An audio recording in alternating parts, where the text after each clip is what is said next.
Thank you very much. भाषण शुरू करने से पहले इस सदन को एक समाचार देना चाहता हूं और सदन से ये चाहता हूं कि इसकी कड़ी शब्दों के अंदर निंदा की जाए। अध्यक्ष महोदय, मेरा भाषण शुरू करने से पहले मैं इस सदन को इन्फॉर्म करना चाहता हूं कि मेरे पार्टी के अध्यक्ष member of parliament barrister Asaduddin Owaisi साहब के ऊपर जानलेवा हमला कुछ देर पहले हुआ है। उनके ऊपर मीरठ से जब वो प्रचार करके वापस आ रहे थे तो दो बंदूकधारियों ने उनकी गाड़ी के ऊपर हमला किया, गोलियां चलाई, लेकिन उनकी जान बच गई। वो आए हैं वापस। मैं सरकार से ये अनुरोध करूंगा कि हमारे वैचारिक मतभेद हो सकते हैं, हमारे राजनीतिक मतभेद हो सकते हैं, लेकिन इस तरह की हरकतें होना, 2 महीने पहले उनके घर के ऊपर हमला हुआ जो पुलिस स्टेशन के सामने है और आज उनकी जान लेने की कोशिश की गई है। मैं चाहूंगा कि इस सदन के अंदर जितने भी हम राजनीतिक पार्टी के लोग हैं, ये मेरा या तेरा या तुम्हारा हमारा मामला नहीं है, हम सब से जुड़ा हुआ मामला है। इसीलिए जो भी दोषी है उनके ऊपर सख्त से सख्त कार्रवाई होनी चाहिए, ये मैं सूचना देना चाह रहा था। अध्यक्ष महोदय, भाषण का टाइम अब शुरू करें तो मेहरबानी होगी। अध्यक्ष महोदय, महामहिम राष्ट्रपति जी का भाषण सुनने के बाद ऐसा लग रहा था कि इस देश के अंदर सब कुछ बहुत कुशल मंगल है, सब कुछ बहुत अच्छा चल रहा है। सपनों का देश कैसा होगा, ये राष्ट्रपति जी के भाषण को सुनकर ऐसा लग रहा था, लेकिन हकीकत क्या है मैं अध्यक्ष जी मैं आपको बताना चाहता हूं और शुरुआत करता हूं उन गरीबों से जिनके आंखों के अंदर आपने 6 साल पहले एक सपना दिखाया था। 2015 के अंदर हमने देश भर के अंदर वो होर्डिंग्स देखे थे जिसके ऊपर मोदी जी की तस्वीर थी और ये लिखा हुआ था कि 2022 तक हर बेघर को हम घर देंगे प्रधानमंत्री आवास योजना के तहत। मैं देश के आंकड़ों के बारे में नहीं कहता हूं, लेकिन मेरे अपने जिले के मैं आंकड़े बताता हूं जो आपको चौंका देंगे। 80,000 लोगों ने आवेदन किया, गरीब लोग जिनको ये उम्मीद थी कि हमको एक घर मिलेगा क्योंकि मोदी जी कह रहे हैं। 52,000 लोग एलिजिबल हुए, 52,000 लोग क्वालिफाई हुए हैं। और मैं आपको बताऊं कि जनवरी 2022, 8 दिन पहले तक का आंकड़ा, 22,000 लोग एलिजिबल हुए और उसमें से दिए कितने गए घर? 355 लोगों को घर दिए गए हैं। मैं औरंगाबाद जिले की बात कर रहा हूं। क्या वजह है कि आप इतने बड़े बड़े आंकड़े दिखा रहे हैं? आप ये कह रहे हैं करोड़ों के अंदर। मैं पूरे दस्तावेज के साथ आपको बताया हूं कि 7 सालों से आपने उन गरीबों को सपना दिखाए कि मुझे घर मिलने वाला है। 52,000 लोग इस इंतजार में है कि मोदी जी अब घर देंगे और 355 लोगों को घर दिया गया है। अध्यक्ष महोदय, हम बहुत सारे सांसदों ने किसानों के बारे में बात कही है। बहुत सारे भारतीय जनता पार्टी के जो महाराष्ट्र से आने वाले सांसद हैं, उन्होंने किसानों के बारे में बात की और बताया कि सरकार किसानों के ताल्लुक से क्या अच्छे कदम उठा रही है। मैं उस सरकार से पूछना चाहता हूं कि मेरे अकेले महाराष्ट्र राज्य के अंदर जनवरी 2021 से लेकर नवंबर 2021 तक 11 महीनों के अंदर 2498 किसानों ने आत्महत्या की है। क्या वजह है इन किसानों की? अगर आप इतना उनके बारे में कह रहे हैं कि हम किसानों के लिए ये किए हैं, तो ये 2,500 किसान क्यों आत्महत्या कर रहा है?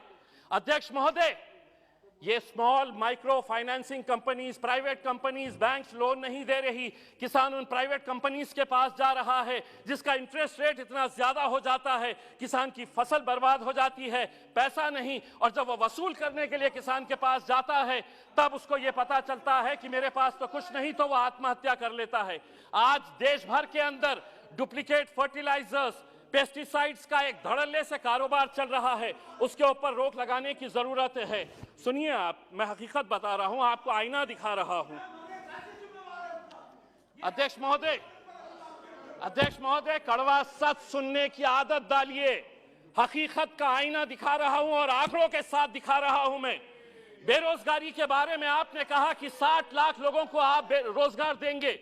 अध्यक्ष महोदय, जो इस देश की centre for monitoring Indian economy है, उसने कहा है कि इस देश के अंदर अभी दिसंबर का आंकड़ा उसने बताया है कि 53 मिलियन लोग बेरोजगार है। यहां पर आप 60 लाख कहां से देंगे? आप लोग 60 लाख बताइएगा किस कंपनी के अंदर देने वाले? अध्यक्ष महोदय, 2 मिनट का वक्त तो आपको देना। अध्यक्ष महोदय, आज मैं अगर भारतीय जनता पार्टी के बारे में कहा तो महाराष्ट्र की महाविकास आघाड़ी की भी पोल खोलने वाला हूं। हमारी संस्कृति को किस तरह से बर्बाद किया जा रहा है। छोटी छोटी किरानों की दुकान के ऊपर अब वाइन बेचा जाने वाला है।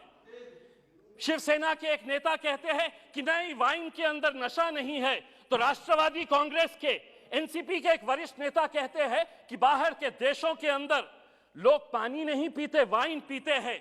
बाहर के देशों के अंदर और हमारे राज्य के अंदर फर्क यह है कि हमारे राज्य में छत्रपति शिवाजी महाराज ने जन्म लिया था। हमारा राज्य जो है वो फुले शाहू अंबेडकर की पैदावार है। वहां पे आप बच्चों के हाथ में वाइन की बोतल दे रहे, कल वही वाइन की बोतल हटेगी तो बियर की बोतल पकड़ेगा, बियर के बाद वो विस्की पकड़ेगा। चंद पैसे कमाने के लिए अगर महाराष्ट्र सरकार ये कर रही है तो राष्ट्रपति और केंद्र सरकार ने उन्हें बताना चाहिए कि आप ये संस्कृति को इस तरह से। अध्यक्ष महोदय, एक मिनट के लिए। अध्यक्ष महोदय, रेलवे के ताल्लुक से भी हम आपको कहना चाहते हैं कि रेलवे के बजट के अंदर हर वक्त मराठवाड़ा के साथ जो एक पिछड़ा इलाका है, क्यों ये नाइंसाफी की जाती है? हर वक्त अधिकारी ये कहते हैं कि नहीं, इस क्षेत्र के अंदर आरओआर क्या मिलेगा, रेट ऑफ रिटर्न क्या मिलेगा।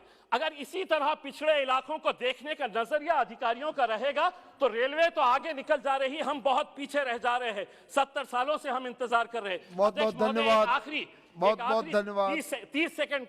30 सेकंड में अध्यक्ष महोदय, आपने अध्यक्ष महोदय, राष्ट्रपति जी ने अपने भाषण के अंदर इस सदी के सबसे महान शख्स डॉक्टर भीमराव अंबेडकर जी को कोट किया है और उन्होंने बताया है कि हमारी सरकार का मोटो है कि जो बाबा साहब अंबेडकर ने बताया था कि हमारी सरकार किन मूल्यों के ऊपर चलती है, तो लिबर्टी, इक्वालिटी और फ्रैटर्निटी, इन मुद्दों के ऊपर दूर दूर तक आपका इन शब्दों से कोई लेना देना नहीं है। अगर रहता तो यकीन मानिए कर्नाटक की उन बच्चियों को आप बाहर नहीं निकालते जो अपने सर के ऊपर हिजाब लगाकर 10 सेकंड अपने सर के ऊपर अपना चेहरा हिजाब से। मैं ये पूछना चाहूंगा, हमारी ये जो राजस्थान की बहनें बैठती है वो भी उनके सर को ढकती है, इसका मतलब ये नहीं है कि वो कोई जुर्म कर रही है। मेरे हिसाब से हम सरकार से यही अनुरोध करेंगे, इस देश की फ्रेटर्निटी, इक्वालिटी, ब्रदरहुड और भाईचारे को जिंदा रखिए साहब। धन्यवाद।